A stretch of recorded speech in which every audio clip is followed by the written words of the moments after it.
လာပါကျွန်တော်ဟန်မင်းဦးပါကားအမကန်ထားတဲ့မိတ်ဆွေတွေကိုတတိပေးစရာလေးတခုရှိတယ်ပေါ့နော်အဲ့ဒါဘာလဲဆိုတော့အာမကန်စချုပ်မှာပါတဲ့အချက်တစ်ခုပေါ့နော်အဲ့ဒါလူချင်းမင်းတို့အာမကန်ထားတဲ့ကုမ္ပဏီကပြောချင်လဲပြောမယ်မပြောချင်လဲမပြောဘူးပြီးရင်ကိုယ့်ရဲ့ agent ကလည်းပြောချင်မှလည်းပြောလိမ့်မယ်ပေါ့နော်တချို့ agent တွေကတော့ပြောပါတယ်ရှင်းပြတယ်ပေါ့နော်အဲ့တော့ကျွန်တော်နည်းနည်းရှင်းပြချင်တာကကျွန်တော်နဲ့ထားတဲ့ customer တွေထဲမှာလည်းရှိတယ်ဗျာအခုဆိုရင်ဒီကားတန်ဖိုးတွေကကိုအာမကန်ဝယ်တော့စဝယ်တော့ထားတဲ့တန်ဖိုးနဲ့လက်ရှိပေါက်ဈေးနဲ့တချို့ကားတွေဆိုရင်တဝက်လောက်กว่าတယ်ဗျအာမကန် policy မှာဘယ်လိုရေးထားတာရှိလဲဆိုတော့အသေးစိတ်တော့ရွတ်မပြတော့ဘူးပေါ့နော်ကျွန်တော်လည်းအလွတ်မြင်အောင်ရေးထားတဲ့အကြောင်းလေးကိုကျွန်တော်ပြောပြမယ်အဲ့ဒီအကြောင်းကဘာလို့လဲဆိုတော့အာမကန်ထားတဲ့ကားတန်ဖိုးလျှော်နေထားရှိခြင်းဆိုတဲ့အပိုက်ပေါ့နော်အဲ့တော့အာမကန်ထားတဲ့ကားကစထားတော့3,000ဗျာ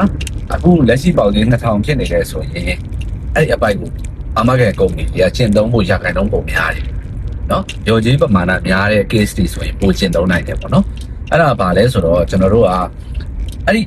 ပိုက်ကအာမကန်ရော်ကြီးဖြစ်တဲ့အချိန်ကြာမှကျွန်တော်တို့ကကြည့်တယ်စပြီးအာမကန်ထားတဲ့အချိန်မှာအရင်ကြီးအဲ့ဒီအပိုက်နဲ့ပတ်သက်လို့အာမကန်ရုံတွေကအရင်ကြီးပွားတွေဖြစ်ဘူးဒီမော်တော် B10 တို့ပါလို့ဆိုရင် showroom မှာကpre-order တင်ထားတဲ့သူတွေအနေနဲ့1288သိန်းနဲ့ဝယ်ခွင့်ရတယ်ဗျာ1288သိန်းနဲ့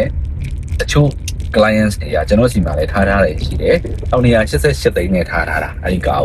ကိုကားကအခု1900 2000ပေါက်တယ်ဗျာအပြင်မှာတကယ်ကိုပေါက်နေတာတကယ်အဲ့လောက်နဲ့ဝယ်ရတယ်ပေါ့နော်အဲ့တော့1900 2000ပေါက်တဲ့ကားတစ်စီးကို1288နဲ့ထားခဲ့တယ်ပေါ့ထားခဲ့တော့ကျွန်တော်ကပြောတဲ့စာပိုက်ကိုကျွန်တော်တော့ဖတ်ကြည့်တဲ့အခါမှာကျွန်တော်တော်တော်လန့်သွားတယ်။ဘာလဲဆိုတော့အဲ့ဒီမှာဗာရေးထားလဲဆိုတော့ကျွန်တော်တို့ကအချိုးကျပေးရော2000တန်တဲ့ကားကို1000နဲ့ထားလိုက်တယ်ဆိုရင်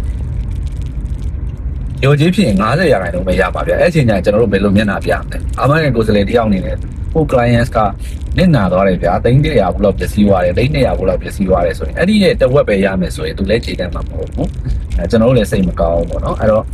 ဒီဗီဒီယိုကြည့်နေတဲ့လူတွေအနေနဲ့ကျွန်တော်နဲ့အာမကန်ထားတဲ့သူတွေလည်းပါရင်ပါမယ်အာမကန်မထားဘဲနဲ့တခြားသူတွေနဲ့ထားတဲ့လူတွေလည်းပါမယ်ဘယ်လိုပဲထားဗျာကျွန်တော်တို့ကအာမကန်လက်ရှိပေါက်ဈေးကိုယ့်ရဲ့ကားပေါက်ဈေးကကိုအာမကန်ထားတဲ့ဈေးထားတော့ပေါက်ဈေးထက်များနေပြီဆိုရင်အာမကန်ရုံချက်ချင်းအကြောင်းကြအာမကန်တန်မိုးမြင့်လို့ရတယ်ပရီမီယံကြီးပို့ဆောင်ပြီးတော့မြင့်ထားလိုက်အဲ့ဒါကိုယ့်အတွက်စစ်ဖြစ်တယ်ပေါ့နော်ကိုယ့်အတွက်လုံးဝစစ်ဖြစ်ခြင်းနဲ့ cover full cover ရခြင်းနဲ့ဆိုရင်အဲ့ဒီအာမကန်အဆိုင်လို့ခေါ်တာပေါ့ဗျာကျွန်တော်တို့က summit sure တန်မိုးတိုးတင်ပါတယ်တိုးထားမှလည်းအဆင်ပြေမယ်ပေါ့နော်ဘာကြောင့်လဲဆိုတော့ဒီ policy အပိုက်ကိုဒါကျင့်သုံးလိုက်မယ်ဆိုရင်အကိုတို့မှတော့နစ်နာသွားနိုင်တယ်ရင်ပိုင်ရှင်အနေနဲ့ဒါလုံးဝ